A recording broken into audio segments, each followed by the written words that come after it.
स्वागत है आपका ड्रीम रीडर इंस्टीट्यूट में। और इस वीडियो के अंदर बेसिकली है क्या, हम प्रीवियस ईयर कंप्लीट करा रहे हैं।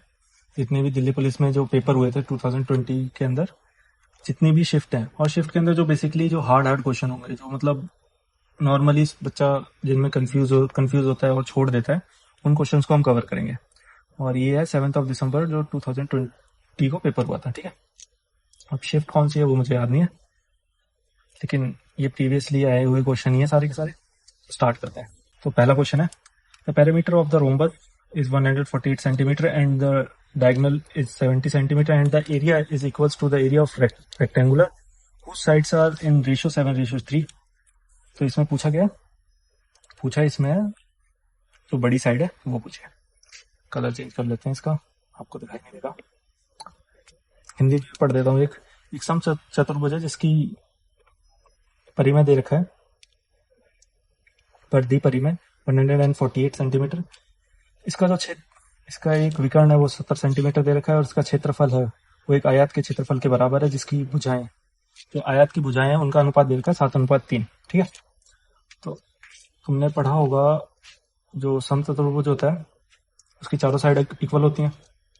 ठीक है, 148 को जब हम 4 से कट करेंगे तो कितना आएगा, 37 सारी साइड्स हो जाएंगी इसकी। ठीक, 37 साइड्स के बाद जो डायगोनल होता है, जो विकर्ण होता है, विकर्ण की प्रॉपर्टी होती है कि वो जो कट करेगा ना आपस में इंटरसेक्ट, वो 90 डिग्री के एंगल पे कट करता है। एक डायगोनल दे रखा है हमें, और इसका हम नाम दे देते हैं ए, बी, सी और डी, और यहाँ पे हम ओ रख देते हैं। और इसके अंदर एक जो विकर्ण दे रखा है 70, तो 70 का हाफ यहाँ पे कट करेगा तो कितना हो जाएगा, 37, और एक ट्रिपलेट बनता है जिसको बोलते हैं 12। ये तुम्हें याद करने पड़ेंगे, वरना टाइम इतना होता है दिल्ली पुलिस में कि तुम सफिशिएंटली इस कैलकुलेशन को भी कर सकते हो जो ट्रिपलेट वाली कोई टर्म्स है। अगर तुम्हें बेसिकली रोम्बस की अगर प्रॉपर्टी पता है, कहते हैं रोम्बस जैसे ये 90 डिग्री पे कट करता है और उसके डायगोनल्स होते हैं ये आपस में, जो ये होता है कहते हैं 90 डिग्री पे कट करते हैं और डायगोनल्स इक्वल हो जाते हैं। ये पता होगा तो तुम कैलकुलेशन होगी तब भी तुम कर लोगे। तो अब इसके अंदर क्या देखा है, उसका क्षेत्रफल बराबर है। क्षेत्रफल जो होता है उसका फॉर्मूला क्या होता है रोम्बस का, रोम्बस का फॉर्मूला होता है d1 इंटू d2 बटे 2, और ये किसका दे रखा है, लेंथ इंटू ब्रेड्थ के, क्योंकि रेक्टेंगुलर जो आयत होता है उसका क्षेत्रफल निकालने का फॉर्मूला ये होता है। और d1 रख लेंगे यहाँ पे, जो वो दूसरा वो आएगा विकर्ण, वो आ जाएगा 24। ठीक है, तो 24 इंटू 70 बटे 2 कितना आ गया, 840। अब 840 हमें अनुपात दे रखा है, कहते हैं साइड्स का ऊपर, ये 7:3, तो 7:3 करेंगे। 7x into 3x equals to 840, 21x square 840, काटेंगे कितना आ जाएगा, ये आ जाएगा तुम्हारा 40, और x स्क्वायर बराबर 40, तो x की वैल्यू कितनी आ जाएगी, √10। इसके अंदर लेकिन ये x की वैल्यू नहीं पूछी है तुमसे पूछिए जो सबसे बड़ी जो साइड है 7 जो साइड है वो कितनी, उसकी क्या कहते हैं लंबाई पूछी है। x की वैल्यू आ जाएगी 7x करेंगे तो कितनी आ जाएगा, 14 10 रूट। ठीक है, ये तुम्हारा आ जाएगा आंसर 4th। अब नेक्स्ट क्वेश्चन की तरफ चलते हैं। ये रहा। तो इसके अंदर क्या रखा है, इंग्लिश के अंदर पढ़ते हैं पहले question. In a divisor the sum, in a division sum the divisor is 18 times the quotient the 9 times of the remainder. If the remainder is 26, then the dividend is। तो मैं हिंदी में भी पढ़ देता हूँ। एक विभाजन राशि में भाजक भागफल का 18 गुना है और शेषफल का 9 गुना है, यदि शेषफल 26 है तो। इस क्वेश्चन के अंदर अगर तुम्हें रूल ये चीजें पता है, जैसे ये कहते हैं डिवाइजर ही हो गया, डिविडेंट ही हो गया, क्वोशिएंट ही हो गया, रिमाइंडर ही हो गया, ये चीज पता है तो तुम इस क्वेश्चन को बहुत आराम से कर लोगे। अगर ये चीज नहीं पता है तुम्हें, जो बेसिक रूल होते हैं डिवाइड करने के, और ऐसे ही मैं हिंदी में लिख देता हूँ तुम्हें लिए। तुम्हारा भाजक ये हो गया, और भागफल, और भाज्य, और शेषफल। अब इसके अंदर क्या रखा है, कहते हैं जो डिवाइजर है ये और भाजक 18 टाइम्स है क्वेश्चन का। क्वेश्चन का 18 गुना ये आएगा, अगर क्वेश्चन को 18 से मल्टीप्लाई कर देंगे तो ये आ जाएगा। और डिवाइजर को अगर जो रिमाइंडर को अगर हम 9 गुना कर देंगे, हाँ तो क्या कह रहे हैं, रिमाइंडर का कितना गुना है, क्वेश्चन का 18 गुना है और रिमाइंडर का 9 गुना है जो डिवाइजर है तुम्हारा। ठीक है, अब ये हमें पता है कहते हैं डिवाइजर करेंगे 20, रिमाइंडर का हमें पता है, रिमाइंडर में दे रखा है 26 है, शेषफल जो आ रहा है वो 26 है, 26 इंटू 9 करेंगे तो डिवाइजर आ जाएगा भाजक। ठीक है, लिख देता हूँ मैं यहाँ पे। और जो क्या कहते हैं क्वेश्चन निकालने के लिए, क्वेश्चन हम कैसे निकालेंगे, ये 26 इंटू 9 करेंगे तो ये आ जाएगा डिवाइजर अपना। और ये कहा गया कि कहते हैं क्वेश्चन का 18 टाइम्स है तो इसे 18 से डिवाइड कर देंगे। समझ नहीं आया, इसके अंदर कारक है कि कहते हैं क्वेश्चन का 18 गुना करेंगे तो डिवाइजर आ जाएगा। तो एक तरीके से ये तुम्हारा जो होगा, जो भाजक है, जो भागफल है, उसका 18 गुना ही निकल के आएगा। 26 को 9 से गुना करेंगे तो अगर हम इसको 18 से काट देंगे तो ये तुम्हारा क्वेश्चन जो ये बोलोगे तुम भागफल ये निकल के आ जाएगा। ठीक है, काटेंगे 2, ये 13 आ गया। अब तुम्हें मैंने ऊपर एक फॉर्मूला होता है इसका, वो मैं लिखा देता हूँ। फॉर्मूला कुछ नहीं होता, जो ऊपर एक्सप्लेनेशन है उसी को करते हैं। तुम्हें डिविडेंड ही निकालना है। डिविडेंड निकालने का ये होता है क्वोशिएंट इंटू डिवाइजर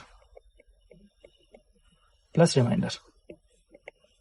ठीक, अब हमें पता है क्या आता है, क्वोशिएंट हमें पता है और डिवाइजर भी पता है 26 इंटू 9 है, और रिमाइंडर तो पता ही है 26। हिंदी में भी लिख देता हूँ मैं एक बार कलर चेंज करके। ये होगा तुम्हारा,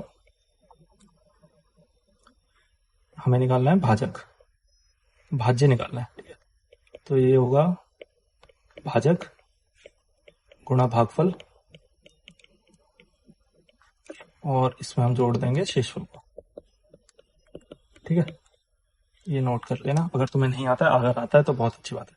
अब इस कैलकुलेशन को तुम वहां पे करने मत बैठ जाना, क्योंकि इसको करोगे तुम कुछ नहीं तो 50 सेकंड खा जाओगे अपनी, और अगर एक भी कैलकुलेशन मिसमैच हुई तो क्वेश्चन भी गलत हो सकता है। तो इसमें हम यूनिट डिजिट पे जाएंगे, क्योंकि यूनिट डिजिट सबकी अलग अलग है। 2 की है, अगर एक बार ट्राई कर लेते हैं, अगर आ जाता है तो ठीक है, फिर इसी से आगे बढ़ जाएंगे। 3 9 27, 7 आ गई यूनिट डिजिट, और 7 6 42, 2 आया। 2 में 6 जोड़ेंगे, कितना आएगा, 8 आएगा। 8 देख लेंगे हम यूनिट डिजिट किसमें है, ये होगा सी अपना आंसर हो जाएगा। ठीक है, 3 आया समझ में। अगर नहीं आया तो वीडियो को एक बार रिपीट करके देखना, अगर नहीं आया तो मुझे कमेंट में बता देना, मैं दोबारा एक्सप्लेन कर दूंगा। अब चलते हैं नेक्स्ट क्वेश्चन की तरफ। इस क्वेश्चन में तुम्हें मैं एक एग्जांपल देता हूँ, उसके बाद इस क्वेश्चन को पढ़ेंगे। मान लो तुम्हारे पास 15 केले हैं और तुमने 15 ही रुपए के खरीदे हैं वो केले 15। लेकिन जब तुमने वो केले बेचे ना, तो तुमने जो 15 रुपए थे वो 10 केले ही बेच के तुमने पैसे कमा लिए।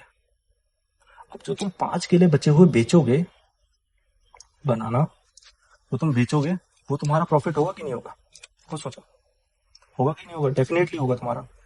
यही क्वेश्चन है ये वाला है, जो मैं अब इंग्लिश में पढ़ता हूँ, फिर उसके बाद मैं तुम्हें हिंदी में एक्सप्लेन कर दूंगा। कलर चेंज कर लेते हैं इसका। Roshan bought 36 kg of sugar for rupees this. He sold it at profit equals to selling a price of 6 kg of it. 6 के जो उसका प्रॉफिट है वो 6 kg सेलिंग, जो 6 kilo sugar price selling price के बिकेगी, 6 किलो चीनी जो बेचेगा सेलिंग प्राइस पे, वो उसका प्रॉफिट है। ठीक है, एक तरीके से प्रॉफिट हो गया उसका, जो 6 किलो में जितनी भी वो एसपी पे बेचेगा वो उसका प्रॉफिट है। सेम ऐसे ही जो 5 ये बनाना बेचोगे तुम बचे हुए, वो तुम्हारा प्रॉफिट होगा, सीधी सी बात है, क्योंकि तुमने 15 रुपए अपने वसूल लिए हैं। अब सेम इसके अंदर क्या करेंगे, इसके अंदर एसपी निकालना है, 1620 को 30 से भाग कर देंगे, ये आ जाएगा 54। यही तुम्हारा आंसर है। इसमें तुम्हें सिर्फ कहते हैं थोड़ी सी विजुअलाइजेशन करनी है, इस क्वेश्चन के अंदर है कुछ नहीं इस क्वेश्चन में। अगर तुम करने बैठोगे तो फिर बहुत बड़ा क्वेश्चन है, एक्स वैक्स मान के भी कई करेंगे, लेकिन उससे कोई कुछ करने से मतलब नहीं है, ये सिंपली ऐसे भी हो जाएगा। इस एग्जाम्पल को तुम समझोगे ना तो फिर बनाना वाले को, तो इससे इजीली हो जाएगा। उसके बाद तुम इससे भी निकाल सकते हो, जैसे कहते हैं 5 बनाना बच गए तुम्हारे पास, जो 5 बचे गए, मतलब 10 तुमने बेच दिए 15 रुपए में, तो उससे तुम्हारी एसपी भी निकल के आ जाएगी, 1.5 एसपी निकल के आ गई सेलिंग प्राइस। और उस टाइम तुम्हारी सेलिंग प्राइस तुमने खरीदे कितने में थे, एक बनाना 1 रुपए में, और तुमने बेचा कितना है, 1.5 रुपए में एक बनाना बेचा है। इस वजह से तुमने 15 रुपए कवर कर लिया है, तो इसके लिए भी सेम हाल इसी क्वेश्चन का है। ठीक है, तो अगले क्वेश्चन की तरफ चलते हैं। ये रहा।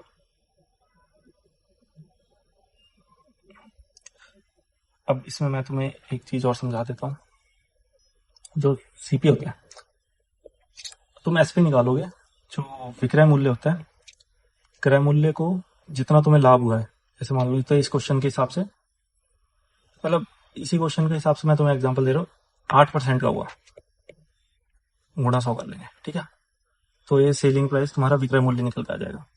और तुम्हें अंकित मूल्य से अगर विक्रय मूल्य पे जाना है, तो बट्टे दिया होता है तुम्हें, उसको घटाते हो तुम, बट्टे 100 90 करेंगे और 100 कर देंगे। ठीक है, एमआरपी में से डिस्काउंट माइनस कर देंगे इंग्लिश वालों के लिए। तो अब इसे कट करेंगे, 100 से 100 कट हो जाएगा, ये आ जाएगा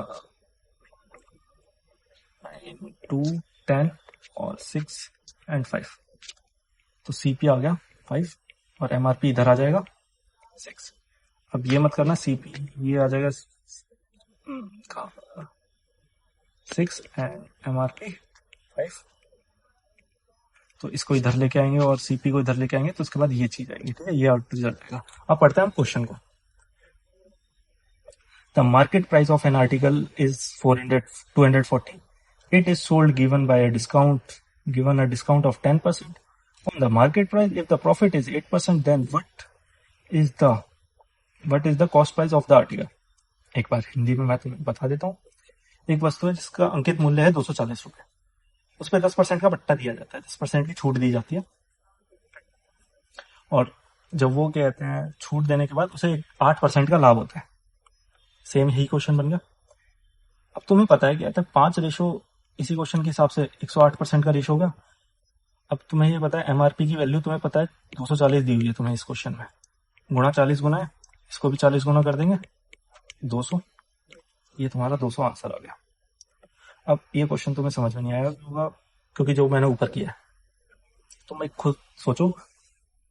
अगर तुम्हें ऊपर वाली चीज समझ में आ गई तो बहुत अच्छी बात है। अगर आगे से कोई भी क्वेश्चन आता है तो तुम इस तरीके से इस रेशो से निकाल के, मतलब जहां पे भी तुम्हें कहते हैं सीपी दिया हुआ है, मतलब अंकित मूल्य दिया हुआ है, उसको इसके इक्वल रख के और सीपी निकाल दोगे तुम, और 240 है उसमें से बट्टा घटाएंगे तो आ ही जाएगा। अगर नहीं समझ में आया तो फिर ये वीडियो बेसिकली उनके लिए जिनको थोड़ा बहुत मैथ आता है।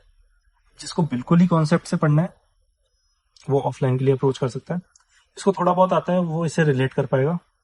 अगर नहीं आता है तो फिर आप बताना, तो फिर मैं वीडियो की प्रॉपर जितने भी कॉन्सेप्ट हैं उनके मैं वीडियो बना दूंगा। अब अगले क्वेश्चन की तरफ चलते हैं।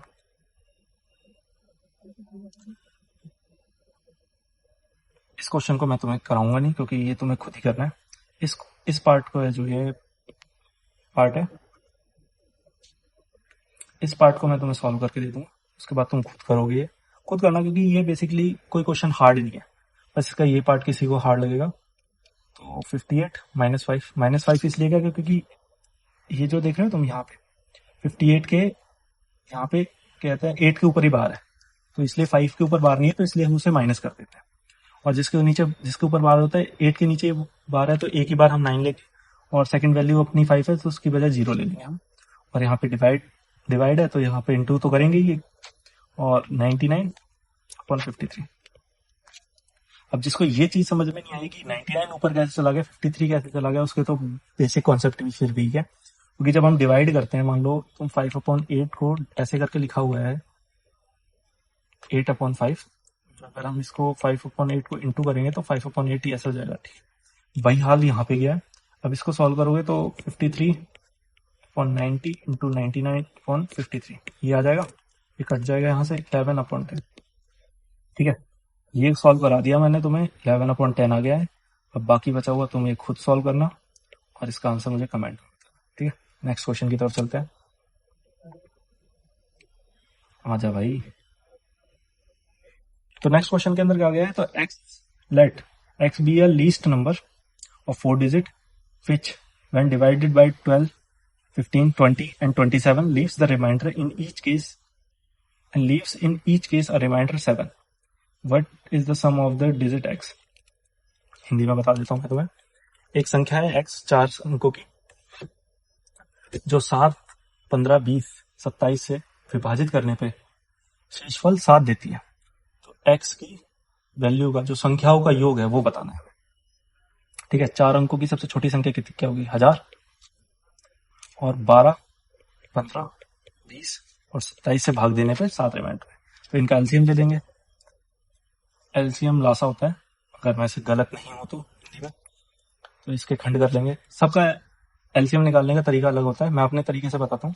इसे खंड करेगा तुम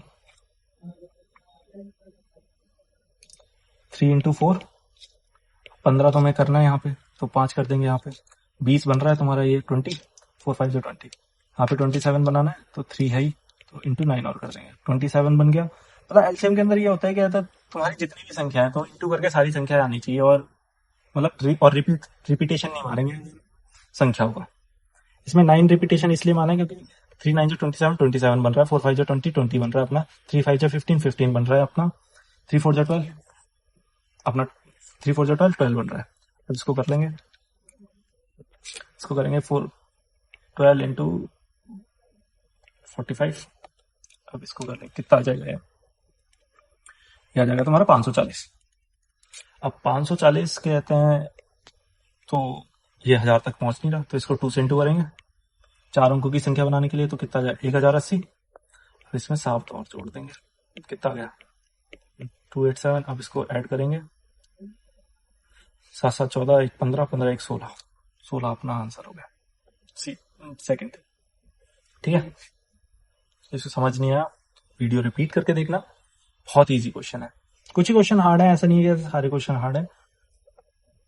अगर तुमने प्रैक्टिस की है तो बहुत जल्दी हो जाएंगे। ये क्वेश्चन दोबारा रिपीट हो गया है, चलो क्वेश्चन करते हैं। चलो, A and B can do a piece of work in 10 days and 15 days respectively. They work together for 4 days. Remaining work is completed by C alone in 12 days. C alone will complete 4/9 part of the original work in, तो हिंदी में मैं बता देता हूँ। A और B अलग अलग काम करते हैं, तो 10 और 15 दिन में काम कर देते हैं। A 10 दिन में, B 15 दिन में। और ये इन दोनों ने शुरुआत के 4 दिन काम किया है, उसके बाद बचे हुए काम को सी ने अकेले ने पूरा किया है। सी एक अलग पर्सन है, उसने अकेले ने 12 दिन में पूरा कर दिया है। और उसके बाद ये पूछा है, जब सी अकेला जो पूरा काम है उसका 4/9 भाग कितने दिनों में पूरा कर लेगा। बहुत इजी है, करेंगे A B 10 15 30 एलसीएम आ गया अपना। इसकी एफिशिएंसी 2, इसकी एफिशिएंसी 3, इसकी एफिशिएंसी 2 5। इसको 4 डेज काम कराना है, कितना होगा 20, 20 में से बच के कितना गया 10। ये कितना करा है इसने 12 दिन में, 12 दिन में काम करा है, तो कितना हो गया इसका काम 5/6। तो इसमें पूछा क्या कहते हैं 30 का 4/9 भाग, तो ये सी की एफिशिएंसी आ गई 5/6, ठीक है। 5/6 से हम डिवाइड कर देंगे 30 इंटू 4/9, इसको ऊपर लेके जाएंगे जब यहाँ पे, तो ये 6/5 हो जाएगा। और इसको कट कर 4 6 कट गया, और ये यहाँ से ये कट जाएगा, ये कितना हो गया, ये आ जाएगा तुम्हारा 6 2, ये आ जाएगा तुम्हारा 16 तुम्हारा आंसर हो गया। अब नेक्स्ट क्वेश्चन की तरफ चलते हैं।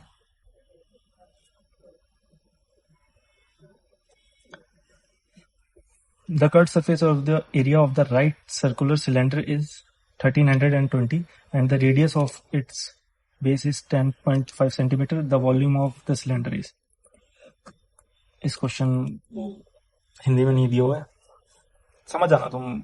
जो वक्र पृष्ठ होता है वो दे रखा है बेलन का, और इसका आयतन पूछा है। जो वक्र पृष्ठ है वो दे रखा है 1320 और इसकी त्रिज्या है 10.5 और इसका आयतन पूछा है, ठीक है। और इसमें पाई की वैल्यू यूज करनी है 27.7। इसके इन क्वेश्चनों के अंदर अगर तुम्हें सॉल्यूशन में 3 फॉर्मूले याद है तो क्वेश्चन हो जाएंगे, वरना फिर लेंटर की पट्टी देखोगे तुम एग्जामिनेशन टाइम पे। तो कर्व सरफेस एरिया वक्र पृष्ठ क्या होता है बेलन का, 2πRH। आर अपन को दे रखी कितनी 10.5 इंटू एच और कितना है 1320 के इक्वल रख देंगे बटे 10।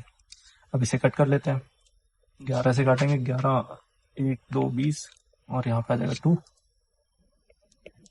यहाँ पे 7 करना है और ये 7 को यहाँ से काट देंगे 15 और ये कट जाएगा 3 2 टाइम्स, तो ये कितना आ जाएगा। और इसको 6 से 20 एच आ जाएगा 20। ये मैंने काट के इसलिए दिखाया है क्योंकि ऐसा नहीं होता तुम एग्जामिनेशन के अंदर इन क्वेश्चनों के अंदर तुम एकदम से ऑप्शन लगा सकते हो, लेकिन अब तुम्हें एच निकालनी ही पड़ेगी। ऐसा नहीं कि तुम नहीं निकालोगे। और काट के इसलिए दिखाया गया था, कोई नहीं कितने भी बड़ा टीचर हो गया कहते हैं वो करना सिखा देगा तुम्हें, लेकिन ये बेसिक जो कैलकुलेशन होती है वो तुम्हें खुद ही करनी है, ठीक है। इसलिए मैं कर रहा हूँ तुम्हारे लिए। और जो आयतन होता है बेलन का वो तो अगर तुम्हें पता है तो क्वेश्चन होगा, वरना तो नहीं होगा। तो वो कितना होता है पाई, आर की वैल्यू पता ही है, पाई आर स्क्वायर एच, और एच की वैल्यू अपन ने निकाली है। हाँ, अब इस क्वेश्चन के अंदर तुम यूनिट डिजिट मार सकते हो। एक 0 से एक 0 काट देंगे अपन और ये 15 बार चला जाएगा और ये 3 2 और 11। अब जैसे इस क्वेश्चन के अंदर तुम यूनिट डिजिट से खेल सकते हो। तुम्हें पता है कहते हैं 3 5 जा 15, 5 यहाँ पे आ रहा है और 5 को 1 से करेंगे तो 5 ही आएगा और 5 को 2 से इंटू करने के बाद 0 आ जाएगा लास्ट में यूनिट डिजिट। अब इस पूरे ऑप्शंस में जो चारों ऑप्शन दिए हुए हैं ABCD, इसमें एक ही ऑप्शन है जिसके पीछे यूनिट डिजिट 0 है, तो ये अपना आंसर हो जाएगा। ये नहीं कह रहा सभी क्वेश्चन यूनिट डिजिट से हो जाएंगे, लेकिन कुछ होते हैं वो तुम्हें देखने हैं, वही तुम्हारा टाइम बचाएंगे। अब चलते हैं नेक्स्ट क्वेश्चन की तरफ। हो गया वाला,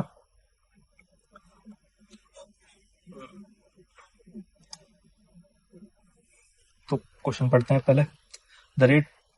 The rate of the interest on a sum for first 3 years is 8%, for next 4 years is 10%, and the period beyond the 7 years it is 16%. If a person gets 11,340 simple interest after 10 years, how much money did he invested? Hindi में मैं तुम्हें बता देता हूँ। एक आदमी है, उसने एक राशि इन्वेस्ट करी है।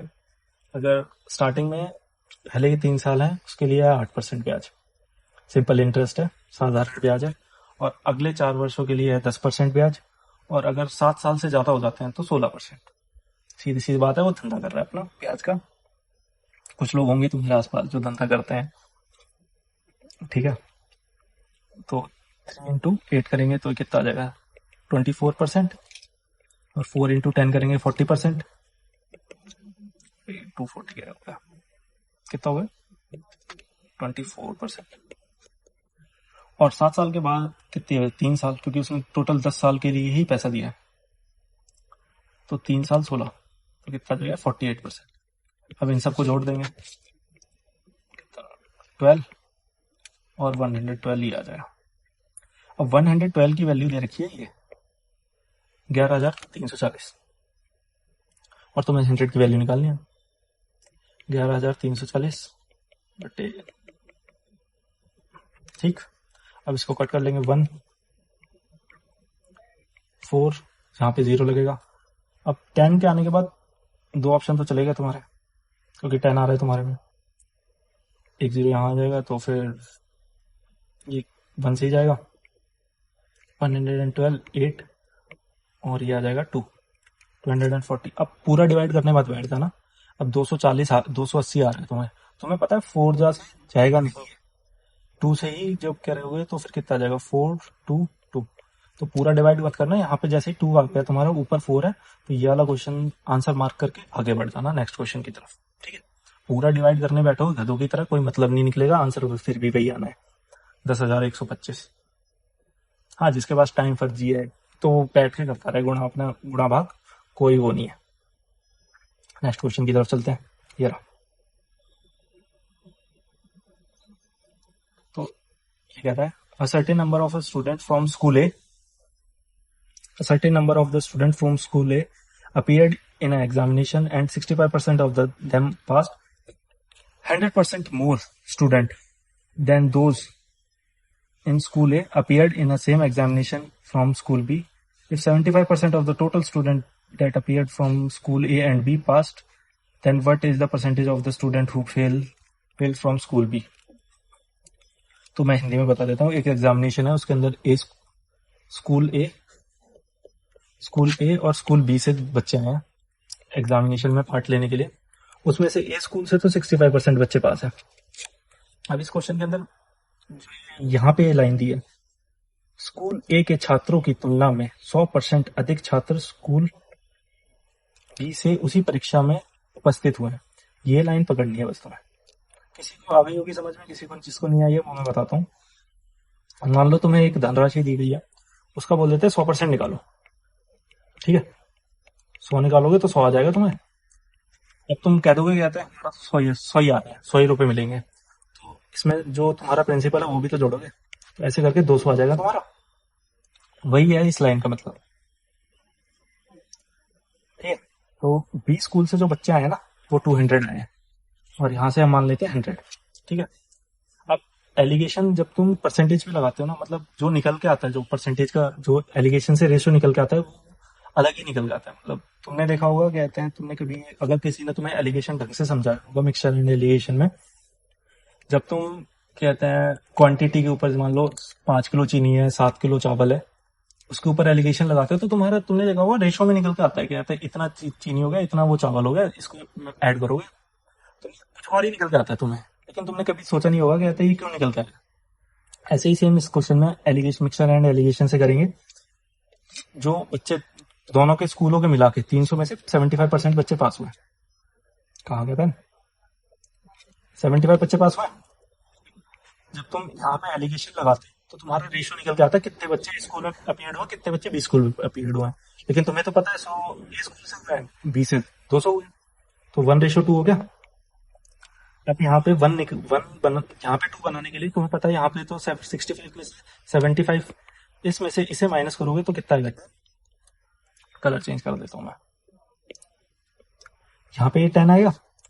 तुम्हें पता है यहाँ पे 1 करने के लिए यहाँ पे 5 लाना पड़ेगा अपना। और तुम्हें ये भी पता है क्या था मिक्सचर एंड एलिगेशन में, अब वैल्यू बीच की वैल्यू से कम है, दूसरी वैल्यू हमेशा ज्यादा आएगी, तो यहाँ पे हम 80 रख देंगे, 80%। तो हमें क्या पता चला 80% से कि जो बी में से बच्चे पास हुए हैं वो 80% बच्चे पास हुए हैं बी के, तो फेल कितने हुए 20%। यही हमारा आंसर है सेकंड इस क्वेश्चन का। समझ आया? अगर नहीं समझ आया तो मैं फिर से रिपीट कर देता हूँ इस क्वेश्चन को। ए में से 65% बच्चे पास हुए, बी में से हमें निकालना है क्या था कितने बच्चे परसेंट पास हुए। टोटल ओवरऑल में से अगर तुम बेसिक से जाओगे तो 300 में से 75% निकालोगे, कितना आ जाएगा 30 और 22, 225 बच्चे पास हुए 300 में से। और जिसमें से कहते हैं 100 में से 65 बच्चे तो कहते हैं उसके तुम्हारे ए के, तो बच कितने गए 0, 12, 120 बच गए। तो इसमें तुम बेसिक से जाओगे तब भी तुम्हें यही करना है। बस ये मिक्सचर एंड एलिगेशन अगर तुम लगाओगे तो वहां पे तुम्हारा कैलकुलेशन में टाइम बच जाएगा। और तुम बेसिक से जाओगे 120 हो गया, 120 कहते कितना होता है 200 का 200x और 120, तब भी तुम्हारा क्या कहते हैं ये कितना आ जाएगा 120 नहीं, यहाँ पे 6 आएगा, 120 नहीं 160, तो कितना आएगा 80% बच्चे यहाँ पे भी पास हुए। बेसिक से जाओगे तो बेसिक से भी हो जाएगा, ऐसा कोई रूल नहीं है। लेकिन एलिगेशन से तुम्हें ये समझ में आएगा कि अगर तुम एलिगेशन लगाते हो वो किस पर्पज से लगाते हो, ठीक है। और यहाँ से तुम्हारा टाइम भी बचेगा, मेहनत भी बचेगी। क्यों बेफालतू में इतनी कैलकुलेशन करना है, अगर एक कैलकुलेशन भी गलत हो गई तो क्वेश्चन पूरा गलत हो जाएगा, ठीक है। अगले क्वेश्चन की तरफ चलते हैं अब हम। The income of A is 60% more than the income of B, ठीक है। जो इनकम ऑफ ए है वो 60% मोर है बी की इनकम से, and then and the income of C is 45% less than income of A and B, और सी की इनकम है वो 45% कम है ए और बी की कंबाइंड इनकम से। तो हमें पूछा है कि कहते हैं जो सी की इनकम है वो एक कितनी परसेंटेज कम होगी। तो इस क्वेश्चन को हम करेंगे। अरे चेंज हो द कलर। ए की मान लेते हैं 160, बी की मान लेते हैं 100, और सी की हमें निकालनी है 260 का 55%।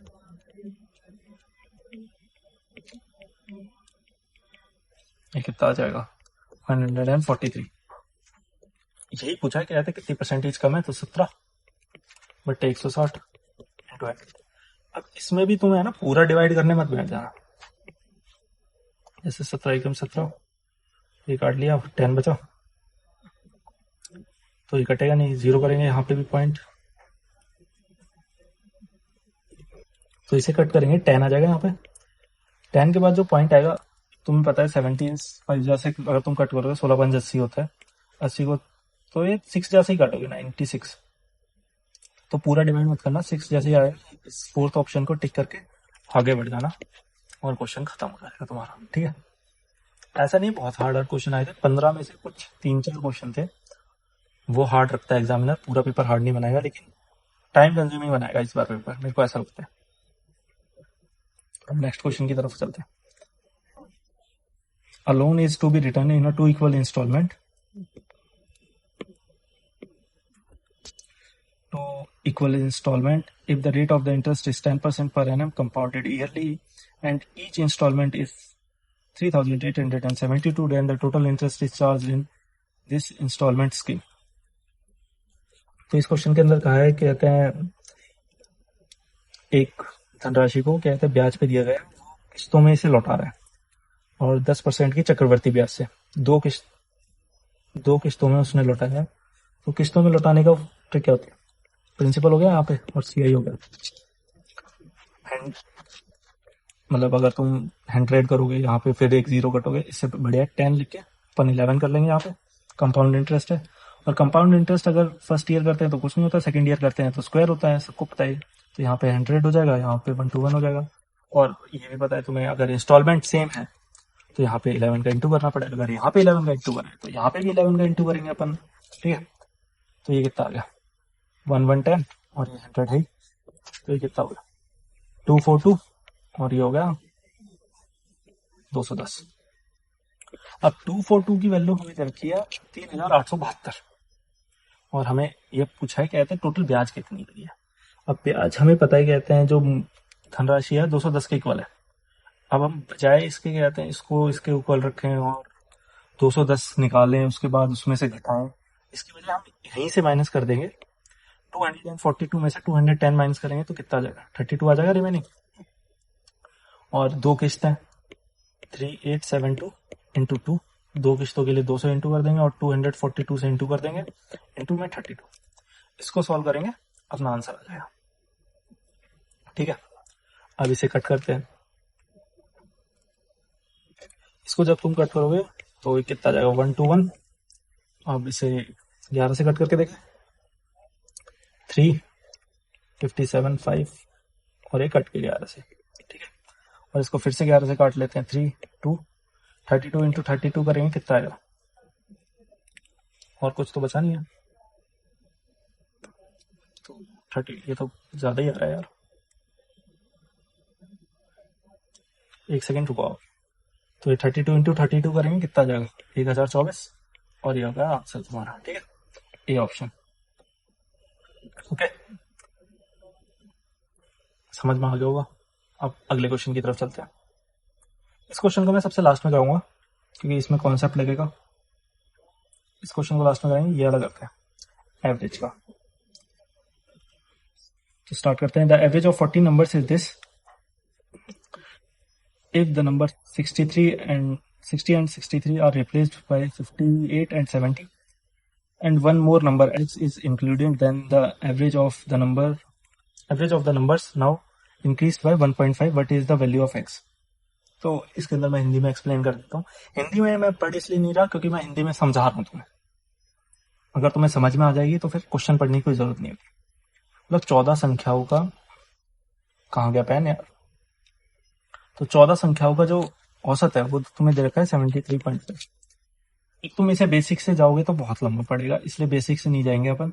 मतलब सबको पता है यार, बेसिक से इसके इंटू करो, ये करो, माइनस करो, तो उस लफड़े में ना पड़ के अपन एक जो कॉन्सेप्चुअल चीजें होती है ना उसके थ्रू करेंगे। मैं तुम्हें एक एग्जांपल देता हूँ यहाँ पे साइड में। मान लो 10 बच्चे हैं एक क्लास में, उनका औसत वजन है 2 किलो, मान लेते हैं क्योंकि ऐसा होगा नहीं। और मान लो 11वां बच्चा आता है, उसका वजन भी 2 ही किलो है, ये एवरेज वेट है, वो 2 किलो वजन के साथ आता है। इसको अगर हम 10 से 2 को इंटू करेंगे तो टोटल वेट आ जाएगा पूरी क्लास का 20 किलो।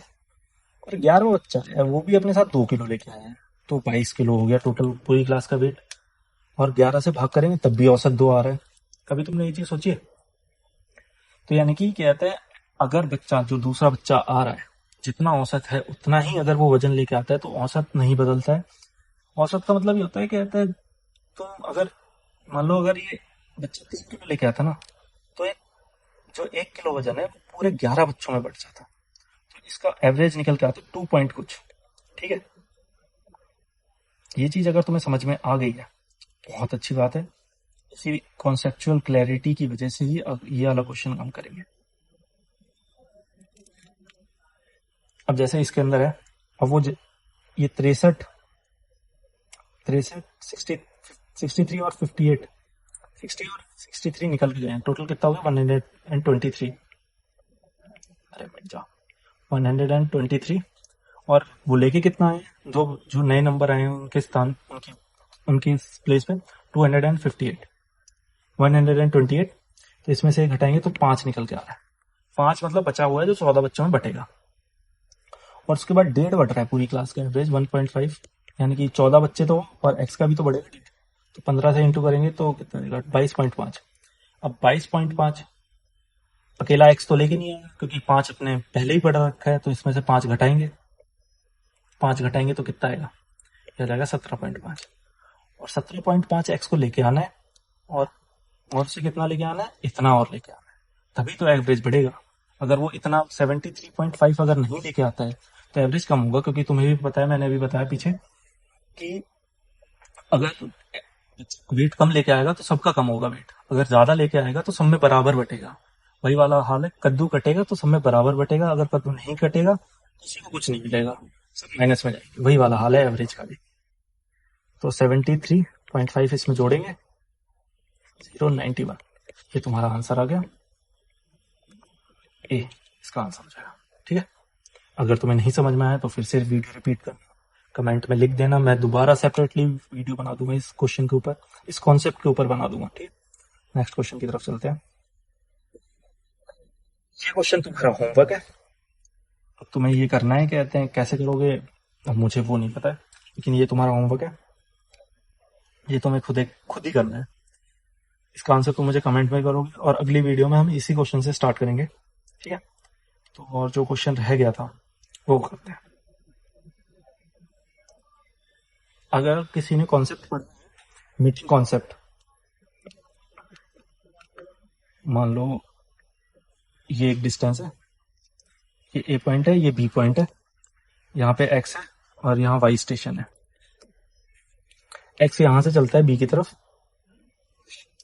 और बी यहां से चलता है यहाँ की तरफ, और ये आपस में आके यहाँ एक एम पॉइंट यहाँ आके मिल जाता है।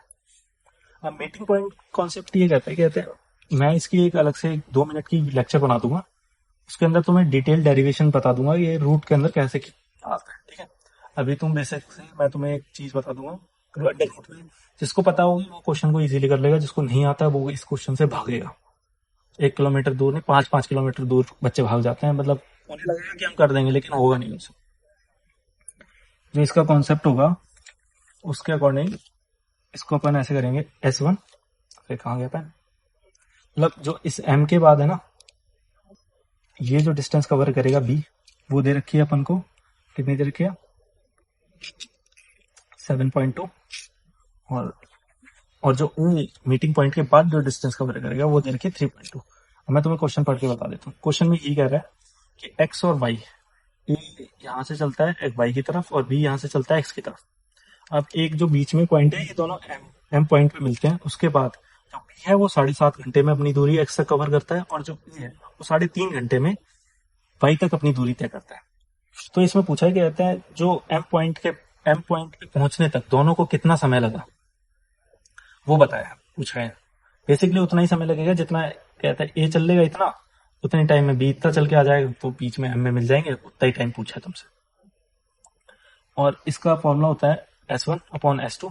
फॉर्मूला कुछ नहीं होता, ये डेरिवेशन करके ही निकल के आता है T2/T1। इसकी मैं अलग से 2 मिनट की वीडियो बना दूंगा इस कॉन्सेप्ट के ऊपर, वो देख लेना। उसके बाद ये तुम्हें समझ में आ जाएगा कहते हैं असल में होता क्यों है, अंडर रूट वगैरह में लेते क्यों है। डायरेक्ट सब कहते हैं कि इसी को रट लो, लेकिन मैं तुम्हें बता दूंगा कहते हैं होता क्यों है ऐसे। इसके अंदर अगर जैसे वैल्यू रखेंगे 7.2 और 3.2, ये अंडर रूट से निकालेंगे तो ये आ जाएगा 3x और 2x, क्योंकि ये रेशो में निकल के आया तुम्हारा। ये S1 हो जाएगा, ये तुम्हारा S2 हो जाएगा। अब यहाँ पे टाइम पूछा है, पहले हम डिस्टेंस निकालेंगे। डिस्टेंस के लिए कहते हैं स्पीड अपने पास है ही रेशियोज में, 3x into 3.2 plus 2x into 7.2 upon 3x plus 2x। ये अब तुम्हें पता है टाइम निकालने के लिए टोटल डिस्टेंस अपॉन कहते हैं स्पीड होता है। ये आ जाएगा कहते हैं 9.4x, और ये आ जाएगा कितना 14.4, और ये अपॉन आ जाएगा 5x, और ये 24x अपॉन 5x। x की वैल्यू आ जाएगी, ये x कट जाएगा, x की वैल्यू नहीं आएगी। ये आ जाएगा टोटल आंसर 4.8 आवर्स।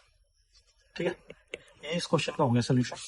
हाँ, अगर इस क्वेश्चन में मुझे बताया गया था कईयों को समझ में नहीं आएगा, जिसने कॉन्सेप्ट पढ़ा हुआ है उसको ही समझ में आएगा, वरना सबके ऊपर से जाएगा ये क्वेश्चन। इस कॉन्सेप्ट की मैं वीडियो बना दूंगा, और जो लास्ट में होमवर्क दिया है वो तुम्हें कंप्लीट करना है। ठीक है, सारे क्वेश्चन एटलीस्ट शायद मेरे ख्याल से 15 क्वेश्चन थे, एक सेट में 15 ही आते हैं, तो वो अपन ने कर लिए। अगर तुम्हें कोई भी क्वेश्चन में प्रॉब्लम है उसकी एक बार वीडियो देखना। अगर तुम्हें फिर भी समझ में नहीं आता है तो तुम मुझे कमेंट में बता देना क्वेश्चन नंबर कौन सा है, मैं उसको देख लूंगा। और नेक्स्ट वीडियो में अगर ज्यादा कमेंट आता है पर्टिकुलर क्वेश्चन के ऊपर, उस क्वेश्चन को स्टार्ट करेंगे, और जो होमवर्क होगा वहां से स्टार्ट करेंगे अपन, और इस कॉन्सेप्ट की मैं वीडियो बना दूंगा। अगर आपको वीडियो अच्छी लगती है तो लाइक और चैनल को सब्सक्राइब करना। और 2 दिन में मतलब अल्टरनेट डेज पे मैं एक दिन छोड़ के एक वीडियो डाला करूंगा। ठीक है, क्योंकि आपको भी प्रैक्टिस करनी है, अपने आप को टेस्ट करना है प्रीवियस ईयर में। इसके बाद CRPF के जो अच्छे क्वेश्चन है, जो इस बार पेपर हुआ है मिनिस्ट्रियल का, SCM का, उसमें जो अच्छे क्वेश्चन आए वो करेंगे। क्योंकि GD क्वेश्चन करने, अगर तुमने ये क्वेश्चन कर लिया ना, GD क्वेश्चन करने से कोई मतलब नहीं। GD में इस बार पेपर ही ऐसा लुल्ला सा आया था। ठीक है, थैंक यू।